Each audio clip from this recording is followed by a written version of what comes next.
Hi guys, thanks for joining me. I wanted to do a quick video today. Come down to see Wayne Johns, who is very kindly let me borrow his GFX, Fuji GFX camera, which I had it for a week to 10 days now, and unfortunately had to give it back. Yeah, very sad to let go of it. He prized it out of my hands a moment ago.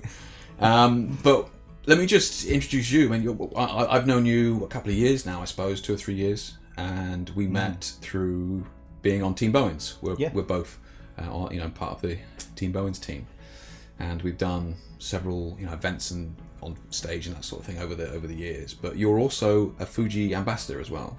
I am indeed, yeah. How long have you been with them? I've been shooting Fuji probably for about 3 years or so now. Before that, on the DSLRs, I was Canon for over 23 years. So and you just got rid of all your Canon gear? I have no Canon gear now. I haven't had any Canon gear for over 2 and a bit years now. Don't feel there's not in a box somewhere. It's gone.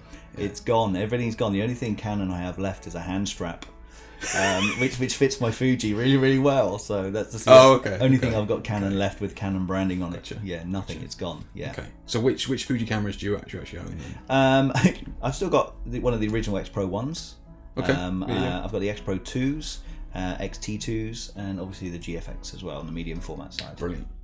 Yeah. And thanks again for letting me borrow that. It was absolutely outstanding experience. And I was getting messages over the weeks going, "Oh, I ordered mine ages ago from Fuji. They said I could have it, but how come you get special treatment?" It's like, no, I didn't get it from Fuji.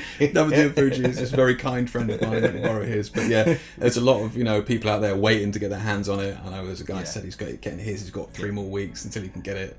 And in fairness to Fuji, they even came up to me at the photo show and was like, "Yeah, we'd like to get it in your hands, but as long as you're prepared to wait." Yeah. It's been in demand. I mean, it's been a massive thing from Fuji. I mean, the rumour sites are saying that it was coming and it's mirrorless, and they weren't the first mirrorless system out, but they waited the time, and they brought out an absolute beast of a game changer. So it's been in demand so much. It's definitely it's outstripped supply.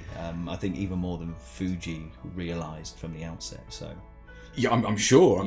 Yeah, and that's good marketing as well. If it's in high demand and people, you can't even get your hands on it, that does drive up, ambition as well. So yeah, no, I suppose you were lucky to get yours. But saying that, you were one of the first people to ever get their hands on it because you were the only UK ambassador to use the prototype at the time. Yeah, that's going back to last year in sort of late September time. I was one of the testers for the prototypes. So these shots here on my left screen were the prototype when I was doing the GFX challenge film for Fujifilm Japan as well, through Fujifilm UK. So yeah, the prototype I had was not even 50% complete. That's right. You said it had like cables and stuff like that. Shooting raw, was it? At that point, the first one I had wasn't. Then it was shooting raw, but we couldn't access the files, so we couldn't read them because at the time, obviously, it was before there was any software available to even read the raw files. So these files that you see on this screen were actually JPEGs originally. So, but I had, some of the functionality that people now know that's in the GFX, like the touch screen and the top screen, none of that worked for me originally. I didn't even have those, and before this shoot day, I was still getting firmware upgrades from Japan like every day. I had about 4 or 5 firmware upgrades in the time I had it, and I had 2 firmware upgrades from midnight to 5 a.m. before my official shoot day with it. So they were really just... Well, I suppose the time difference and that sort of thing as well. So it's their working day. You'd wake up and you'd have to download the latest. I got up at 5 a.m. There was another firmware waiting for me to sort of upload all the hand grip, the EVF and the camera system before I went to my direct contact with Mr. Fuji. Yeah, and I didn't have time to test it, and it did throw me some other problems in that upgrade. Each time. I do remember you saying you had some workarounds, but I remember you didn't even tell me. You said you're working on something major, and you didn't even tell me. Obviously, that was everything was all super hush. Yeah. But even back then, even when you're not, when you weren't working on a completed model, did you really still feel that this is going to be something? Yeah, because I mean, physically it was, its ergonomics and its design was complete. The structure was complete, so its body design and everything wasn't going to change. It was just internally it wasn't complete. So all functionality wasn't there. I mean, a lot of my menus still had question marks in them. That's how bare it was. And is it English? Or? It was English. Yeah. Okay, no, one of them I had was actually Japanese. Yeah. So, so it was a lot of question marks in the menus. Yeah. And even the camera. outline when you do your custom function buttons, but still an outline of an XT2. Oh, it right. was actually So it was a GFX outline. Okay. So that's how raw mine was. Yeah, so you were really working, just by a little bit of trial and error, to say the least. Yeah, it was. Yeah, focusing was still trial and error and everything. But that's Gotcha. what prototypes are. That's the whole incomplete, point, incomplete model. But ergonomically, yeah, I mean, it just felt lovely in the hand, and the weight of it, or the lack of weight, was just beautiful to hold. Gotcha. I know in my GFX Challenge, a lot of my stuff's on tripod.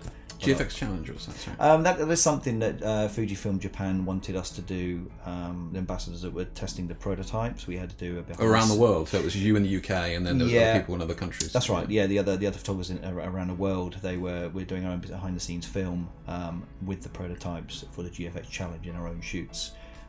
So mine's online. You can see it on YouTube. Obviously, it's quite old now because it was. Yeah, I'll definitely link to it. Yeah, no worries. It was released on launch day. So Okay. here at launch day in the UK, and you can see that, and all of that even was filmed with the XT2s in 4K. So yeah. Oh, I see. So you using the GFX was being filmed on the XT2. Yeah. Gotcha. Me shooting the GFX. But being filmed on the XT2. Yeah. So I did have another camera operator. Yeah, exactly. Yeah. Well, speaking of a launch day, you were obviously heavily involved with that, the UK launch day. I was indeed, yeah. When was that now? The official launch, yeah, that was, I can't remember the exact date. It was a couple of months ago. It was a couple of months ago, yeah. I think it was that February. Okay. Remember right? Yeah. Which was at Althorpe House, which was obviously Princess Diana's family home. It was there. And that launch day was geared towards journalists and bloggers and press and media. So you were responsible for organising that, getting it. I was heavily involved in the logistics of setup of that because I wasn't the only photographer. So there were some other photographers there from other countries in the world doing other cameras, because Fuji obviously released the X100F at that show as well, and some other. Wow. Okay. Pieces. So that poor little X100F just thrown under the radar a little bit. Yeah, I know the GFX was we make other things. The steal of the show. Yeah, definitely. So I was involved in that and the logistics of setting up all the models and the lighting, the shoots for all the other photographers as well. So okay. Yeah, it was a big event. Yeah. So you were there, and you were obviously getting them, sorting out the location, and this is sort of these shots here on the right with the red dress. And that's right. Yeah, this was sort of the GFX. If you want to call the GFX day, the money shot for the GFX was on the grand staircase in the house. So this is the first time. Oh, she's wearing those that collar and stuff. I think we used that designer just on Friday actually. I can't remember. Velvet. I can't remember, but okay. Off topic. Velvet. Yeah, sorry. But that was the first time that I suppose public, to a certain extent, and press and journalists, whatever, managed to get their hands on it. Did you get a buzz then that they were excited about it, or? Very much so. I mean, you got to remember at this day as well, the ones we were using were still limited on numbers because it was still limited supply, and we only had 11 bodies for this launch in the UK. In the UK, and they were shipped over from Japan the day before. Gotcha. And they were still only pre-production models, so still not final. But basically, we split them up throughout the day, and we had sort of 6 shoots on throughout the day. Okay. Obviously with a lot of people, they were all time sessions, and they're all hands-on. So they would come to my session with the GFX to sort of the grand opening staircase shoot, and I would take them through what my shoot setup was, and how the lighting was, and how I've given them quite contrasty shots so they can see the quality of the camera. Okay. And because you really, I don't know whether Fuji were happy with you at the time, but from my point of view, I was seeing you set this up, and whether you did this on purpose or not. But I remember thinking, Wayne, mate, honestly, you've got like literally bright red, which is one of the hardest colours for chips to see to begin with, and you've got this taffeta tool like fabric as well, which is just a nightmare for digital. I was like, if that goes, like if it clips in the reds and you get moire, that's going to be a nightmare launch. But phenomenal. Perfect. Yeah, we had that dress shipped over from the designer, which we hired from her especially for this. And then that's what I selected. So because digital cameras are renowned for a bit of moire and things like that. And it's especially in like highly saturated where there just isn't the data there. That's it. I mean, you got to remember, this isn't the X-Trans sensor in this. Like the XT2, which actually removes a lot of moire patterns. So this, in effect, it could come back. Now we know there's a little bit less in medium format systems anyway. But this was a big challenge for it, especially, like you say, with the deep saturated reds against that dark staircase. But as you can see, Yeah. You know, it just performs so well, and there's no moire in any of that anywhere. Yeah, which is outstanding. Especially, I mean, that's, you know, if you're going to get moire, it's going to be on something like that. I can't think of anything worse than that fabric. You were braver than me, man. You were braver than me. I would have gone with maybe a blue t-shirt. Something like that. Right. Keep it safe. It would probably be more sensible, but may not have looked as good. Yeah, true. But I just wanted that contrast because it's such a rich colour against that background, and there's a lot of the reds and the browns, loads and of stuff. depth. Nice. Yeah. At the end of the day, that wasn't my biggest problem. It was the length of that staircase and lighting it was my biggest problem. I can see you obviously got lights upstairs. The staircase is huge. Yeah. But no, looks great. And you mentioned then, obviously, you know, you said, talking about obviously with medium format and that sort of thing, you do have a background in shooting a lot of medium format in the past. Yeah. I think you've shot medium format Hasselblad. Indeed. Yeah. And you also recently had medium format Leica. My system, I would say my current system before the GFX was Leica. I mean, I was Hasselblad shooter for many years, even in film days. Hasselblad Mamiya, you know, RZ67 were my cameras of choice. And then when we moved over to the digital world, I was Hasselblad in the H series early on. Yeah. In the later years, I was, you know, part of the Hasselblad Masters and things, and then I sort of started leaning towards the Leica S system because it's DSLR size, and I just like the compact sort of format of it. Okay. And I didn't need a detachable back. Yes, I know the one you mean. Yeah. No, it is. I mean, it's a great looking camera. Yeah, no bigger than a 5D really. You know, without a grip on it, obviously, apart from the lenses. So I like that format. That's 37 megapixels. Okay. But yeah, I mean, you say that, but you know, it's not. You know, I think now as we start to go forward, I think we're actually going to see less and less of this emphasis on megapixels. You know. Yeah, 100%. I suppose somebody was saying to me the other day about the GFX. Was it 51.4 or something like that? 51.4. Yeah. And you've got the newer Sony A7R2 something like that, and they're like 40, mid 40s, something like that. Yeah. So, you know, some guy was saying, well, was there much difference? It's like, yes, not about the megapixels. It's about size. the quality. Yeah, it really is about sensor size. It doesn't change. You know, from the film days, it's about film size and sensor size. That's still relative. It's relative. Yeah. It's a relative term. But you coming from, I mean, let's just be honest, everybody who's anybody knows that Leica is renowned for making like the best of the best cameras. And you've come from, you know, that Leica world. Yeah. Into, you know, like the Fuji GFX. You know, do you still have the Leica or? No, it's gone. Oh, you got that? It's gone. Yeah, it's gone. Yeah. You are not. You have got no sentimentality. I think I've still got my old Olympus OM1 on there somewhere. You're just like, no, it's done. But you got to remember that's heavy commercial kit. Yeah, it's medium format and big glass and things like that. Right, you know,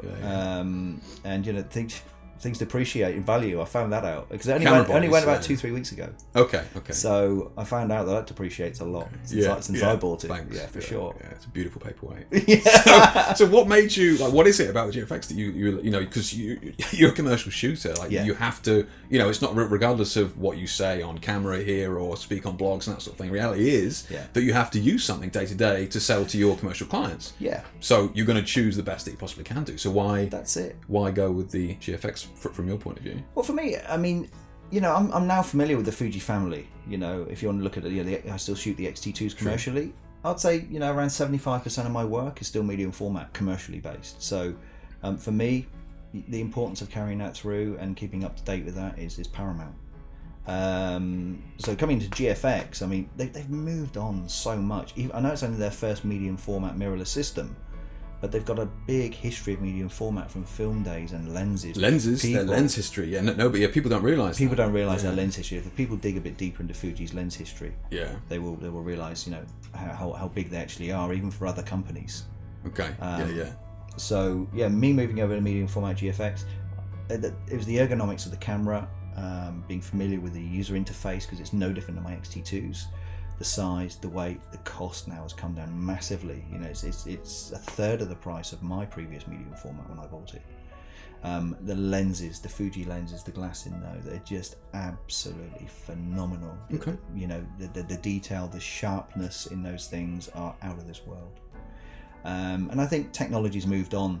You know, the features in this and the speed and the focusing points and everything else on the technical side has way surpassed some of my predecessors of the systems I used to use. So you're just literally not talking about data on a spreadsheet somewhere, you're talking about actual refined, finished, final image quality, how it actually looks. Indeed. Yeah. Usability as well. Usability, you know, it's so user friendly, which, as you know, for having it not for very long, you find yourself in less than 10 minutes forgetting you've actually got a new camera in your hands. Absolutely. And I was really impressed with them for doing that. And and I think I said it before in my previous video that maybe they've been a little Fuji been a little bit guilty of putting a lot of bits in there that nobody really is going to be using. But the GFX is like you can get straight into it, use it, take it out of the box, and you're using it straight away. Which I have to commend them for that because it is a phenomenally simple camera to use, even though it's like state of the art. It's a camera that they've had no fuss with, and they've designed it purely for just picking up and shooting a damn thing straight away. Manual mode, get on there and shoot commercially. There's features in there you can change to refine as a shooter to your own sort of preferences, and there's lots of configurations you can do that, but that's a personal journey, and you've got to change that to how you suit as a shooter. And but it is really a hands-on tool. Take it out of the box and you can just turn it on and shoot with it straight away. Brilliant. Excellent. So like I mentioned right at the start, I had the GFX for a week, 10 days, that sort of thing, and I was sharing some of my images and experiences with it online, and a couple of people were asking some questions, but one of them I was saying I was struggling with. Obviously the focusing seemed to be a bit not hit and miss. That's a gross exaggeration, but it struggled in certain situations. I would say mainly that's probably when it was maybe backlit.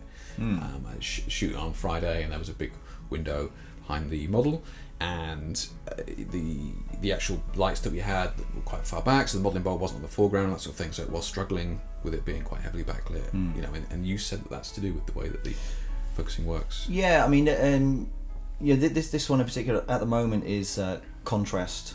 The focus is based on contrast, so it's contrast adjust, not face detection, which you'll find in most DSLRs. You say it's in the Nikons now? Well, I think most cameras have got face detection built into them. So I got an old one, so I can't. I'm not what they call an early adopter. But when you get to medium format, obviously, especially in the mirrorless, it's newer technology on the medium format sensors. So I say at the moment, I mean that's something I'm sure Fuji can fix with firmware upgrades later on. Oh, okay. And who knows, we might get it. Okay. I'm hoping we will.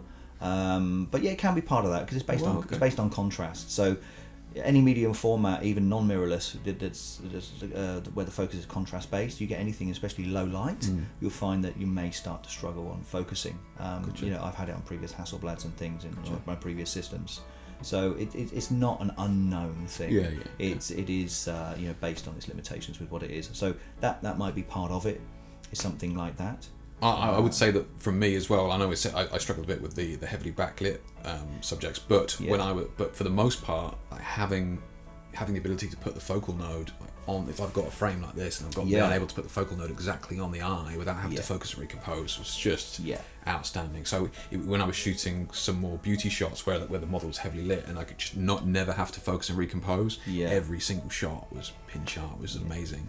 That's the joy of it, and that's the first thing as well coming to medium format, because if you go back to my previous Leicas or Hasselblads, you had one focal point in the middle. That was the phase one's got like a big, not even a small square, it's just like a big square in the middle. It's like you're just guessing. That's it. What I want to focus on. So we'd all focus and recompose like you would, but obviously you have some adjustment there on focus, so it starts going soft. Obviously Hasselblad's got its true focus in their systems. It fires that Tron grid. And then it takes into account the angle you move the camera. Exactly, so because it fires that precursor focusing grid, and then you readjust. I mean, it's clever technology, but it's slow. It's slow. But obviously in this now, obviously Fuji have got focus points all across the whole sensor. Because it's mirrorless. So you can put the focus points. Put the focus points in there. I mean, it comes in its basic focus points is 117. Okay. But you've got the option to go into the menu, and you can change it to 425. So anybody commercial and still life or anything still life, I can imagine that'd be product photography and focus stacking, anything like that, can do the tiniest of focal points now, because you can go even smaller now. And I'm aware that I haven't even done it yet. There's new firmware upgrades. Okay. So I think they've changed. Obviously, some of the points on that is even smaller now, and they've changed the way you go from single point to multi-point to wide tracking to all. On the back dial, I think that comes across the GFX as well. Because you mentioned something to me earlier on, just a moment ago. You said, it's focusing is obviously paramount to all of us who shoot, but it's exceptionally noticeable when it's just out of focus on a medium format, because the quality is just so intense that anything that's just a little bit soft is really noticeable. Medium format. I mean, it's a larger size, and it's one of those things that if you're slightly off with your focusing, the medium format systems in general are unforgiving in letting you know that. If you're a little bit off, it will kick you in the teeth like a horse. It will be so obvious. I definitely noticed it. Yeah, so people that aren't used to shooting medium format, if they don't hold it right or breathe right, and they're not using lenses which got image stabilization in, and they're not using it on a tripod, those kind of people think, oh, mine's not actually sharp. Then don't blame the system. It really is the user. But those focus points you can absolutely pinpoint and hammer down now. So there's really no excuse for not to be sharp. If you do, you know that you've messed up a little bit. Even I still get duff shots. Oh yeah, it happens. Yeah, of course we all it does. do. Yeah, of course it does. Even not medium format, we all still miss the odd shot. So nature of the beast. Exactly. Yeah. One of the questions that came up actually was one that I really hadn't even thought about, but it was a good question. The guy asked on the YouTube video. He said he uses triggers, cactus triggers that actually use high-speed sync on some of his flashes. Yeah. And he said, will it work with the Fuji, the new Fuji GFX? And I was like, well, I can't see why not. It worked on Fuji before. And he's like, well, the chip's a bigger size. Obviously, high-speed sync is firing as it's going down the chip, as it were. So I don't know. Do you know? Will it sync with this because bigger chip? Or? Yeah, I've also seen other people do cactus arrays on the V6 setups. Have an amalgamation of triggers, and they're shooting at full 1/4000th of a second. So, to your knowledge, he can use those those triggers, those cactus triggers, and they'll still should still work at high speed sync. Yeah, I mean, I would say YouTube it because high speed sync's not something I use in my. No, I don't either. That's why I said I got no idea. Yeah, but I have seen some YouTube stuff for some guys that have worked through it for stuff they do, and they are using the GFX with high speed sync flawlessly. Saying that, I know Fuji are working on HSS coming through for the GFX later on, so and I'm allowed to say it's common knowledge. Common knowledge. All right. Again, see, I just don't spend enough time on the internet. Clearly, I mean, people are wanting it. And, the good thing with Fuji is they're great for listening to photographers. They are, they are, and especially with their firmware updates as well. It's phenomenal what they can do. Yeah. Well, I mean, for example, they're still doing firmware. They've just now given firmware updates for the GFX, the XT2s, the XT1s, and still the XT1s and things are still getting firmware upgrades. Okay. So and how old are they then? Those cameras? Well, a few years now. Okay. It's 4 or 5 years. Yeah. So I mean, so still supporting it and giving people new features in older bodies, which nobody else does. Okay. Hard job to get current updates from other companies. True. I know. Yeah. Absolutely. Yeah. So they're great for listening to that. Gotcha. So that's brilliant. We mentioned about the lenses and that sort of thing. I was using the this one here, which is a 63mm, which is the equivalent of about a 50mm DSLR world. Yeah. And I was a bit anxious because that's like 50mm. I shoot a lot of fashion and maybe three-quarter length and that sort of. I'm like, is that going to be a bit wide and that sort of stuff? I have to say that I didn't really notice it, and I was trying to think why I didn't really notice any distortion or anything like that from it being a little bit wider. Yeah. And I think that because it's a 4:3 crop, yes, it's not the same crop as a DSLR. Yeah. So which is what 3:2. Yeah. Yeah. So it's a little bit squarer. So I think I really didn't notice any distortion at all on that lens, which is really impressive. If I had to shoot that with one lens, it would definitely be that lens. Yeah. But what other lenses do they currently have at the moment?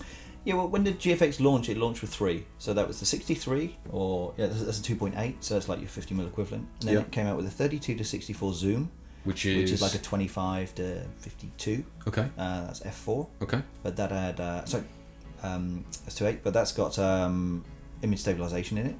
And then you had the 120 f4, which has got a partial macro in there as well. Okay. It launched with those 3. Okay. So the latter 2 had image stabilization in there. And then, of course, the new one, which I've tested recently, which everyone already knows about, and is already online on the webs, is the 110mm f2. Sorry, I say 2.8 then. 110mm f2. And when's that coming out? Next month. Okay. I believe next month was the initial day, but they've also got a 23mm as well coming out, which is like an 18 in DSLR terms. What else? So what is the lineup then? What can we expect lens wise? Because obviously there's 3 lenses at launch. We've got another one next month. Another 2 next month. They come at the same time. Okay, it was the 18. Yeah. Okay. Yeah. Well, I mean, when Fuji launched, they said they'd have 6 lenses within the year of launch day. So by the end of this year, we're going to have 6 lenses. Six dedicated GF lenses. Okay. So what's the one coming out later on in the year then? The other one coming out is 45mm, which is like a 32, something like that. Yeah, 36. Sorry, about 36mm. Yeah, DSLR terms. Okay. And I believe that's a 2.8 as well. Okay. There's a lot of primes. A lot of primes coming out, and then later in the year there's a teleconverter coming out. Okay. And I can't remember the other one. And there's another lens coming out in 2018.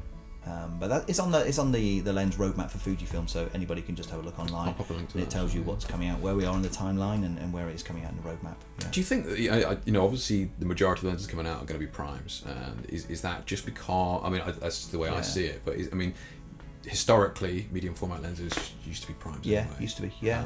Not only does that enable them to be a lot faster in terms of the aperture and that sort of thing, but I think the whole process of using them is a little bit slower as well. You're not going to be taking out the GFX to go and shoot sports and that sort of stuff.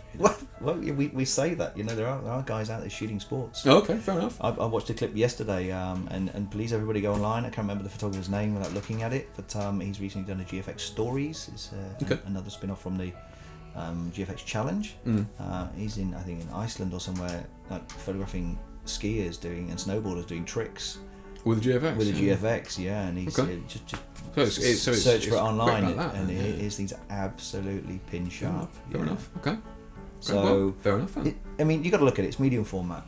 It's not a sports camera. Yeah. And should you be comparing it to the Nikons and the Canons, the 1DXs and the D5? No, not at all. It's a different I completely agree with you. Different workhorse. Yeah, Anybody that wants to go down that route is just step down off the box. Just reset. It's what not you for think. that. Exactly. It's a different tool.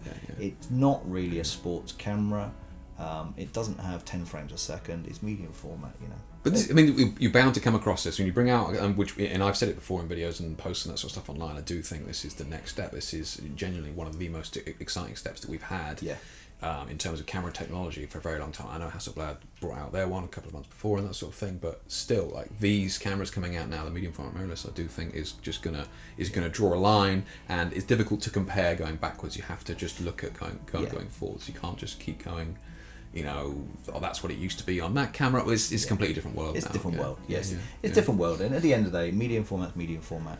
It's not what people know as full medium format in its crop and everything, but it's still what we know as medium format. Medium format's a loose term. But I think in years to come, though, I think a couple of years, Fuji will come out with a bigger chip. Maybe. Everybody knows the lens is already geared. Nothing. It's not giving me anything, man. More than my life. Everybody knows that, and it's common knowledge as well online that the lens is already geared, engineered for 100 megapixels later on. So, in the natural advancements of technology, we'd probably expect Fuji to carry on progressing. I mean, they've already given us a game changer in the industry as it is, and it's already, the image quality and the detail, and obviously the dynamic range, as you found out in testing, is absolutely amazing. Yeah. Lens sharpness, edge to edge as well in these is just absolutely amazing. It's a flat plane focusing system, so it's going to be sharper to edge. So people shooting wide lenses, especially landscapers, will find out they're sharper to edge than normal systems. I wasn't aware of that. Okay. Yeah. So it's giving us so much more. It's so universal. We can use the screen for touch focusing, or we can just use the viewfinder, the EVF. We can take it off. We can leave it on. We can connect it to other things. We can put other third-party lenses on there through adapters from other systems. We can put it on a 5.4 monorail. It's such a universal you could use tool. It for bellows and that sort of stuff. It's crazy. a huge game changer. Yeah. So as amazing as it is, then, is there any way that the general public can get their hands on it, Mr. Wayne Johns? Is there any way that they can test it? Funny you say that, Mr. Hicks.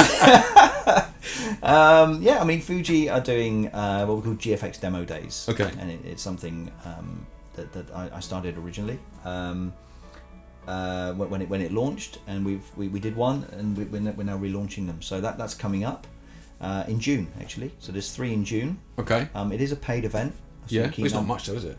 No, I don't know if that's changed at the moment. Okay. I've got a meeting next week to confirm right, get some details. Well, you said he figures. No, so I don't know the figures, but it is a sort of a very small fee to come down. But last time it was like 50-60 quid or something. I think it was about £70 last time. Exactly. Yeah. So, But at the time they were 3-hour sessions. So you're coming for a 3-hour session. You get to shoot GFX, shoot with a model. You get hands on. It's very limited numbers for that time period. So you get to shoot a couple of setups. Hands on. You get to try out all the lenses and things like that. And if you buy the camera, you get the money back anyway. You get the money back if you buy the camera. So they put a price on it to keep it more towards the serious people in the industry. I totally get it. Yeah. So when are the dates then? I've got the 15th of June. Where's that? That is, in no particular order. My dates are the 15th, the 17th, and the 24th. Okay. And that is the Flash Centre and at Park Cameras. I've got two of the sessions at Park Cameras, one in London and one down on the East Coast in Sussex. Okay. And the other one is the Flash Centre. Yeah. Perfect. Okay. But there are more coming, and that is doing a UK coverage. So as far you're going as to be going in further afield, in Scotland and things like that, Manchester, nice. Okay. all those kind of. Is there a link that I can give these guys for locations and dates? Fujifilm are about to advertise the upcoming GFX days. So imagery going across soon for that to help with the promotions, and that'll go out. We still got a few weeks. Until the first one. Yeah. They were limited numbers. Last time we had 5-6 people per session. So I know. So that's what I mean. They sell out quick. Is what I'm saying. They sell out very quick. Yeah. So if you want to get on them, get on them fast. Okay. Well, hopefully, as soon as you get those links, buzz them across to me. But and to let everyone know, I will have the 110 f2 there. So okay. Where people want to check that out. Yeah. Because that's about equivalent to 85-90mm DSLR 10s. Which will be for a lot of portrait shooters. That'll be very exciting. No iOS in that, so it sort of brings out the good shooters from the not good shooters because no image stabilization. Oh, okay. All right. So if your camera skills of holding and breathing aren't very good, then we're going to see it in big format. Brilliant. So don't have 8 coffees before you turn up. That's right. It's definitely stay off the caffeine for sure. Yeah. Unless you want that kind of effect. No, it's true. Yeah, I mean, it works for me. I'm just saying, it's not for everybody though. Well, thank you so much for your time, Wayne. I really, really appreciate it. And a lot of information there. And by all means, if anybody's got any questions, then they can certainly pop them in the video, and I will either try and answer them myself or pass them on. But thank you very much indeed for your time. Appreciate it. And they can put them through as a direct link if they want any questions about upcoming workshops, or even about the system itself and any of the other spec and technology in it. So perfect. But it's nice to have my baby back. Yeah. I mean, it's just prized out of my hands. Very, very sad to see it go. Brilliant. Thanks again, man. Appreciate it. Thanks, Joe. Thank you.